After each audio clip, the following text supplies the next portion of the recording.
Hello and welcome to BYJU'S IAS. Before we begin, let me wish everyone Eid Mubarak. And also please note that the UPSC has announced the postponement of this year's prelims from 27 June to the 10th of October in the light of the pandemic. So I request you to take note of these changes and prepare accordingly.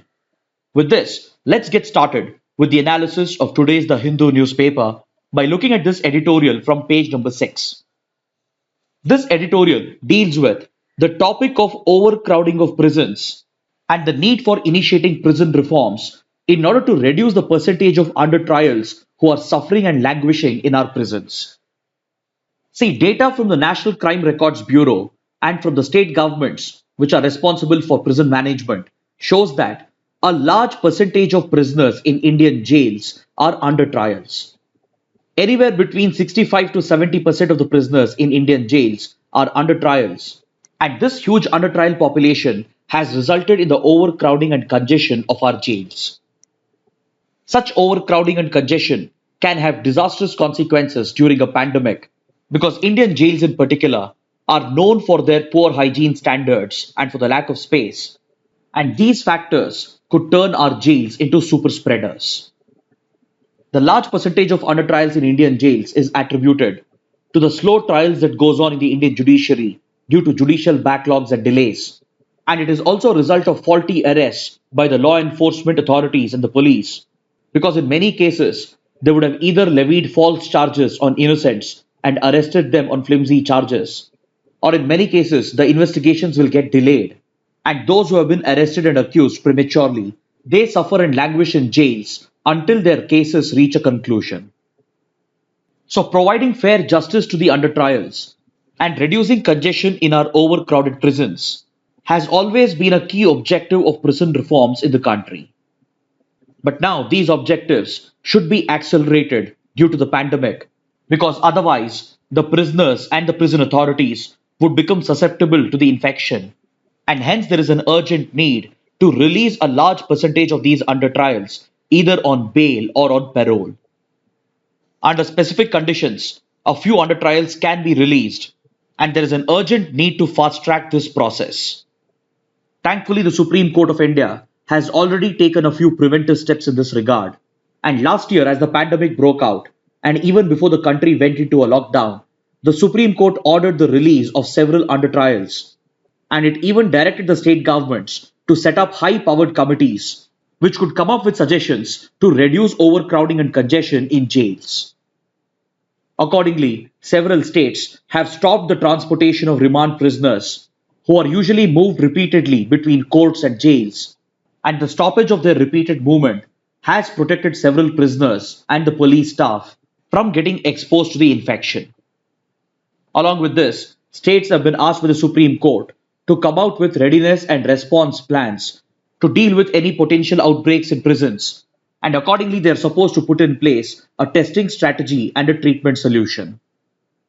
Although several jails in India have already reported a major outbreak, and although thousands of prisoners have already been infected, it is still not clear as to what is the effectiveness of this readiness and response plan, and there is still no clarity as to how these testing and treatment strategies are being implemented in the jails. Even while dealing with potential criminals, it's very important to remember that right to life and right to health are fundamental rights that have been guaranteed to them under the Constitution. And it is on these grounds that it's very essential to decongest our overcrowded prisons. And the Supreme Court, thankfully, has been taking a few right steps. In 2014, in the historic Arnesh Kumar versus State of Bihar case, the Supreme Court directed the police authorities to stop carrying out unnecessary arrests, especially in cases where the maximum jail term was under 7 years. Essentially, the Supreme Court was directing the police to carry out arrests only in case of heinous crimes, where the accused criminals could be considered as dangerous to the society if they are let out in the open. But for those who are charged under minor cases, and in cases involving jail term of less than 7 years, the Supreme Court directed the police authorities to stop carrying out unnecessary arrests. And in the past, the court has even directed district authorities to invoke Section 436A of the Criminal Procedure Code, which allows the jail authorities to release under trials on a personal bond, provided if they have already completed half their prison term that has been prescribed for the offence that they have been accused of committing.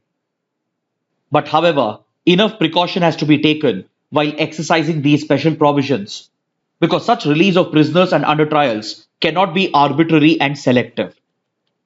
There should be an objective and transparent process put in place that provides for the release of such prisoners, and there should be a mechanism to audit such cases, which allows for appropriate follow-up action to be taken in case of any discrepancies. But otherwise, considering the public health emergency that we are dealing with, it's of utmost importance to decongest our prisons.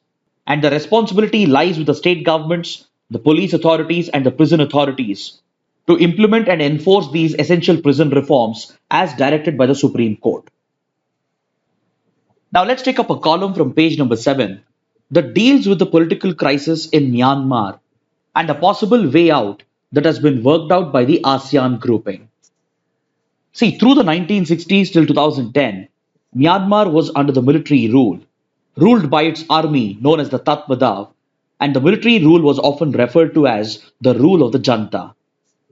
Finally, under the pressure of Western sanctions, Myanmar started transitioning towards democracy from 2010 onwards. And while it introduced a partial constitutional democracy in 2010, it transitioned into a complete democracy in 2015. These elections were won by the National League for Democracy, or the NLD, headed by Nobel laureate Aung San Suu Kyi, who acquired global popularity and was even awarded the Nobel Peace Prize for her consistent fight against the military rulers since the 1990s. After completing one successful term, the NLD contested the elections again in November 2020, and it again won a conclusive mandate. But this back-to-back victory of the NLD unnerved the military of Myanmar and further increased the discomfort of the military junta with the popularity of Aung San Suu Kyi. Even though the military had successfully prevented her from becoming the president of Myanmar through fraudulent constitutional amendments, her popularity had not diminished, and this was very evident with the electoral victory of 2020. Following this, the military started raising allegations against the elections, and without any valid grounds, it nullified the elections and overthrew the government and captured political power, thereby bringing Myanmar again under military rule. The elected government was abolished and all the political leaders were arrested, and in the name of stabilizing the democracy, Myanmar's military has imposed a 1 year's national emergency. This undemocratic, unconstitutional development brought out the people onto the streets, and with the support of opposition parties, people of Myanmar have led a brave protest against Myanmar's military and its atrocities. Over the last 2 to 3 months, these civilian protesters have been met with brutal violence, and as a result of this crackdown, hundreds of protesters have already been killed, and thousands have been injured and detained, and for every purpose, basic fundamental rights have been entirely suspended. This led the protesters to step up their civil disobedience against the military rulers, and few opposition parties even went on to form a parallel government to challenge the authority of the military rulers. But these protests and efforts have not succeeded in bringing down military rule in Myanmar, and the dictatorship has simply cracked down on these protests with the usage of violence and force. Under these difficult circumstances, a lot of hope had been placed on the ASEAN summit, which was held last month in April, as this summit of the ASEAN, which was being held in Jakarta, Indonesia, had the best possible potential to diffuse this political crisis in Myanmar. See, ASEAN is a grouping of 10 Southeast Asian countries, and Myanmar happens to be one of the key members of this grouping. The ASEAN grouping is not just an economic grouping of these 10 Southeast Asian countries, but it is also a political grouping under which the member countries have committed themselves to a few basic principles. And this includes their commitment to democracy and constitutional norms. But however, the blatant challenge posed by Myanmar's military to democracy in the region came up as a tough challenge for the ASEAN grouping. While ASEAN is committed to promoting democratic principles amongst its members, it also has a firm principle to not interfere in the internal affairs of another country. One reason why ASEAN is successful and widely respected by the member countries is because it has always stayed away from interfering in the internal affairs of its members. And these conflicting commitments of the ASEAN led to a divide within the grouping as well. As the crisis was escalating in Myanmar, its close friends such as Thailand, Vietnam, and Cambodia, they were in complete support of Myanmar's military rulers and they didn't want ASEAN to interfere in these internal developments of the country. Whereas other members such as Indonesia, Malaysia, and Singapore, which were also under Western pressure, they wanted ASEAN to play a constructive role to defuse this crisis in order to stabilize the situation and bring Myanmar back to normalcy. Then, with regard to external global powers as well, there was a divide that was emerging, with China and Russia on one side backing Myanmar's military, and they were proactively trying to prevent any Western pressure on Myanmar, especially through the United Nations. Whereas the Western countries led by the United States and United Kingdom, along with the European Union, they were not only exerting tremendous pressure on Myanmar by suspending ties and by imposing sanctions, but they were also pushing the ASEAN to work out a solution through which Myanmar's military leaders could be punished. And this position of the Western countries even led the United Nations and the UN Secretary General to adopt political activism against Myanmar, which is often seen as direct interference in the internal affairs of smaller countries by such global institutions and multilateral groupings at the behest of the Western countries. So, in the middle of this emerging divide, other major powers such as India and Japan, they took a middle path and they started advocating reconciliation. While India was not happy with the developments in Myanmar, it couldn't afford risking its ties with Myanmar's military, and according to its consistent policy with regard to Myanmar, India has maintained good relations with the military junta, primarily because of its strategic and national security concerns. So it was in the middle of this complex geopolitical environment that the ASEAN grouping has played a key role during the Jakarta summit. And the writer, who happens to be India's former ambassador to Myanmar, points out that by striking the middle path, ASEAN has possibly worked out a way forward which is the most acceptable for all the players. Similar to Lord Buddha's middle path doctrine, the ASEAN grouping as well has tried to work out a compromise which will help in stabilizing the country in the interest of protecting Myanmar civilians without being seen to be interfering in its internal affairs. Based on this approach, the ASEAN grouping has worked out the so-called 5-point consensus at the Jakarta summit, and reportedly this consensus has been accepted by Myanmar's military leaders as well. The ASEAN grouping adopted a middle path instead of outright criticizing the Myanmar military, and through the path of reconciliation, ASEAN has suggested that Myanmar should immediately put an end to all violence and cease the use of force against protesters, and the authorities should open up the way for humanitarian assistance to be delivered to those who have been affected by this violence.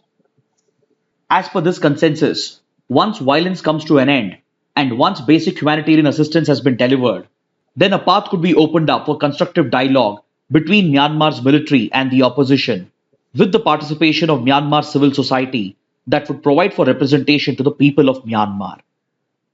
For this purpose, ASEAN has even suggested the appointment of a special envoy who could act as a mediator, and these key points of the consensus has been agreed by the top leaders of Myanmar as well. But when ASEAN made an attempt to bring in the issue of Rohingyas and the question of their deportation back from Bangladesh, and when it also tried to include the release of political prisoners, these demands were rejected by Myanmar's military representatives, and hence for the time being, these issues have been dropped out of the consensus. So this clearly means that Myanmar's military is ready for a consensus and a compromise and for a return to a democracy, provided if political prisoners such as Aung San Suu Kyi are not allowed back into politics. And this essentially is a message to her to retire from politics. The writer says that, considering the complex situation and considering that the lives of hundreds of people is at stake, this seems to be the most workable solution because the position taken by Western countries is a maximalist position which will only push the Myanmar military away, but at the same time, its atrocities cannot be tolerated, and hence there is an urgent need to move forward and work out an immediate compromise. In the short term, the priority is to end violence and provide humanitarian assistance, and in the medium term, the priority should be to hold a constructive dialogue and return Myanmar to the path of democracy even if it requires sacrifices from the current political leaders who are desisted by the Myanmar's military leaders. The writer concludes by saying that this is a rare pathway that ASEAN has created, and all the regional and global powers, including India, should latch onto this opportunity in order to help Myanmar move forward as a country. Because any further interference from external and global powers is only going to destabilize the country. Because if the military is further pushed into a corner through threats and sanctions, the military is going to retaliate against common civilians, and that would be a situation which has to be avoided at any cost. The priority now would be to chart a way out of this crisis and provide for the restoration of democracy as soon as possible, following which the democratic institutions in Myanmar can be strengthened with external support to ensure that such a crisis never repeats in the future of Myanmar. Now let's look at this article from page number 13. Bangladesh has responded strongly against China's controversial statements related to its potential membership of the quadrilateral grouping. See, recently, China's ambassador to Bangladesh had stated that Bangladesh should stay away from the Quad grouping, and he had warned Bangladesh against joining this grouping and had basically issued a threat that any such move by Bangladesh would damage its relations with China. See, the quadrilateral is an informal grouping that currently includes United States, India, Japan, and Australia. China sees this as an anti-China alliance and as a military grouping, and it has even referred to the Quad as the Asian NATO. As of now, no formal or official attempts have been made by the Quad to expand its membership. Currently, its membership is strictly limited to these four countries. But however, under the previous Trump administration, it was reported that the US had made a few unofficial informal attempts to reach out to Sri Lanka, Bangladesh, Singapore, Indonesia, and Maldives to express support to the Quad and possibly to bring these countries under the quadrilateral. Even though currently there is no official proposal to expand the Quad, and even though there is no interest from Bangladesh shown in the quadrilateral, the Chinese ambassador issued this controversial statement, thereby invoking a strong response from Bangladesh. The foreign minister of Bangladesh has retaliated and has stated that foreign envoys, they need to maintain decorum and the decency that is expected out of diplomats and stay away from commenting against the sovereign decisions of a sovereign government. Bangladesh has reiterated that its foreign policy choices are independent and autonomous and not driven by any external power, and Bangladesh has demanded to be treated as an equal partner by China.